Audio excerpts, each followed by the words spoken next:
Hey guys, what's up? I hope everyone is having a great day. And before you get on me, I know I haven't posted in a while, and I'm sorry. I've been super busy with work, and I moved apartments, so if it's a little echoey in the back, I'm sorry. I'll work on it. But I'm back with this new mini series called Night Vision, navigating our way through the darkness. Now, unfortunately, in life, we all experience times of darkness. Some more than others, but we all experience dark times. So, broke it up into 5 parts or 5 steps to navigate our way through the darkness. And I'm only going to talk about the first step or the first part today. The first part that I'm going to talk about is called realize. I believe the first thing that we need to do when we are in dark times is realize what's going on and realize that we have control over it. Now, this is something that I admit I'm growing on myself. I admit that I struggle with. A lot of times we get so caught up in our own heads that we forget that we have a say in how we feel and how we act and how we respond to things that come at us. We need to realize that we have control. We need to realize that, hey, I feel this way for a reason. And then we need to ask ourselves, how did I get here? We need to ask, have I been living for Christ? And this does not mean, this question, have I been living for Christ? This does not mean that we need to put ourselves down. It just means that we need to fix our focus. We need to fix your focus. You have to fix your focus. As a follower of Christ, we're called to do 2 things. There's 2 main rules that I believe is present in Christianity. 2 main rules, 2 main things. We need to love God, we need to love other people. And maybe you haven't been. And that happens to all of us. It's all in our nature. We all fall short, and we all give in to some form of temptation. Maybe you've just been super angry lately, super envious lately. Maybe you've just been jealous of everything and everybody. And maybe you haven't just been in general a morally impure. You've been a morally impure person. And all of these decisions have led you into a dark place. And now you're being told by our spiritual enemy that you're never going to win and you're never going to get out. But I'm here to tell you that that's not the case. You can win. You need to fix your focus. We're going to take a look at an event that happened, and it's recorded in 1 Samuel, starts in chapter 17, through all of chapter 17. This is where this event is recorded, and I encourage you to read it on your own, but it is the event of David and Goliath. So I'm going to read 1 through 11 right now, and some of the names are super big, so I'm just going to skip them or kind of just take a gander at them. So anyway, 1 Samuel 17, 1 through 11. Now, the Philistines gathered in their forces for war and assembled at Soka in Judah. They pitched camp at Ephes between Soka and Asgah. Saul and the Israelites assembled and camped in the valley of Elah and drew up their battle line to meet the Philistines. The Philistines occupied one hill and the Israelites another, with the valley in between them. A champion named Goliath, who was from Gath, came out of the Philistine camp. His height was 6 cubits and a span. He had a bronze helmet on his head and wore a coat of scale armor of bronze weighing 5,000 shekels. On his legs, he wore bronze greaves, and a bronze javelin was slung on his back. His spear shaft was like a weaver's rod, and its iron point weighed 600 shekels. His shield bearer went ahead of him.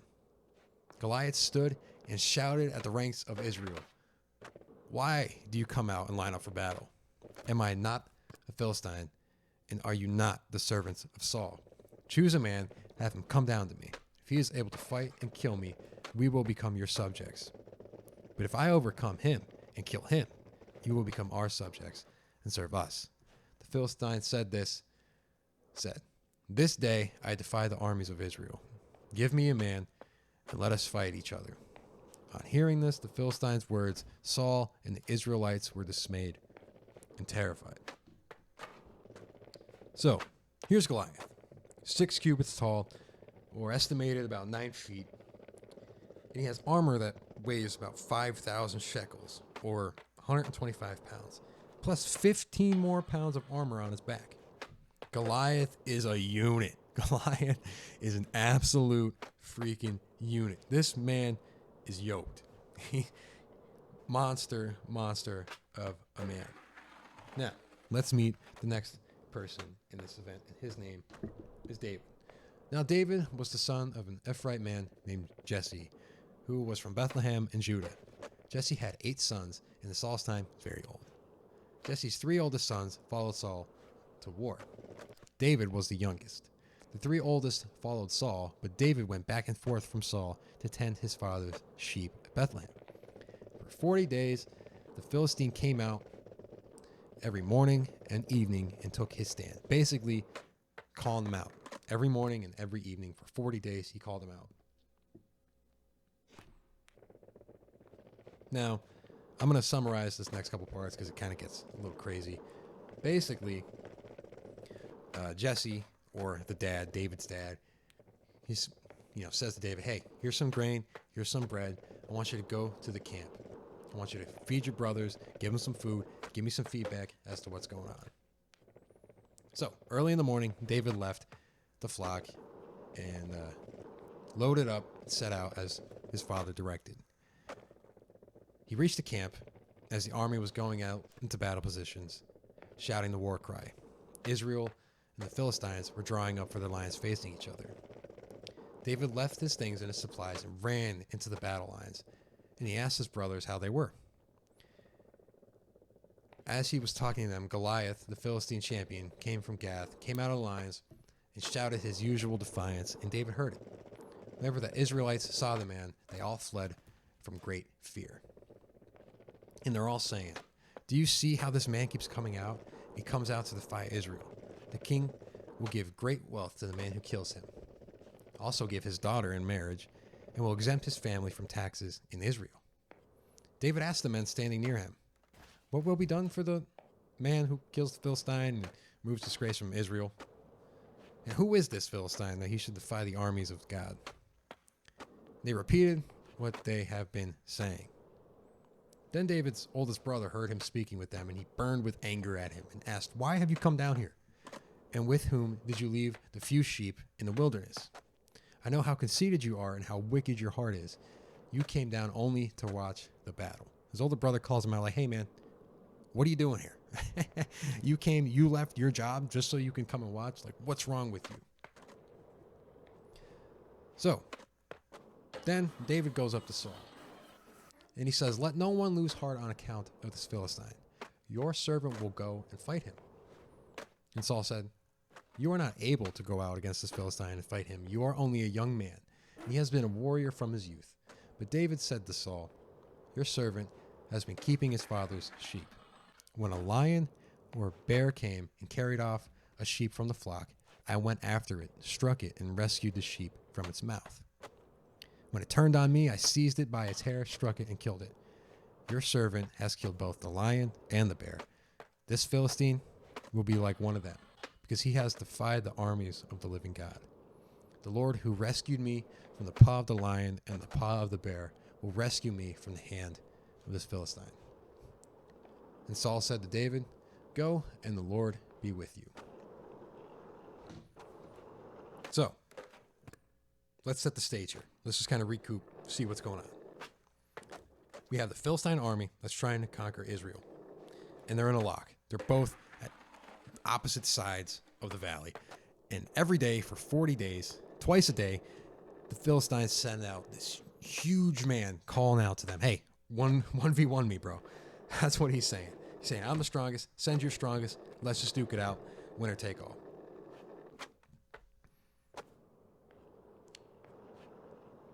And whenever he does this, the Israel army is shaking in their boots. Really, they're not being brave at all, and their soldiers are supposed to be brave. Realistically, who wouldn't be afraid to fight this monster of a man that they're seeing? Everyone is afraid of this man, except for one little shepherd boy named David. And David kind of paints this picture when he talks to Saul. He says, hey, I've been fighting the bear and the lion. I got this. I got this. Now, before he goes out, they try to give David some armor, and he says no. He goes out to face Goliath, and then we all know what happens next. David takes the sling, the stone, smokes Goliath in the head, and the rest is history. Now, there's a lot to learn from this event, and I know I kind of read a lot, so I really encourage you to read along 1 Samuel chapter 17. You see, some people see this as an underdog story. But what if I told you that David was just realizing that he had control over a situation in his life that really nobody thought that anyone would ever have control over? David recognized and realized that he had control over of his situation because of the gift, the ability, and the knowledge that God gave him. David knew he could win in this situation. He said, listen, I've killed the lion and the bear. This dude, he ain't nothing. I got God on my side. And this is the mindset that we need to realize that we already have within us. We have this mindset that, hey, listen, I've got this. I can get over this. Christ died specifically for this reason. Christ died for me to live my life in freedom and to do his will. Our faith in Christ gives us this gift to come to this conclusion. Here's the conclusion. I'm in a dark place, but it does not have me forever. Christ faced this for me when he died for me. Because of my faith, I'm able to fix my focus back and navigate my way out of this darkness. Fixing our focus, that starts with prayer. That's for the next video. So, step one of navigating your way through the darkness, step one to having night vision is realizing, hey, I'm in a bad place right now. It's also realizing, hey, I have control over this through my faith in Christ. God gives me the ability to navigate my way out of this. Just like David had the ability to navigate his own situation in his own life, he walked up with the confidence that God gave him through his knowledge. Knowledge that, hey, God's on my side. I got this. We need to recognize the fact that, hey, God's on my side right now. I got this. I got this because God said so. We're called to love God. We're called to love others. You can navigate the darkness. Step one in navigating the darkness, realizing it, realizing where you are, and then fixing your focus back to God. Thank you so much. In part 2, we're going to take a look at prayer. Thanks for listening.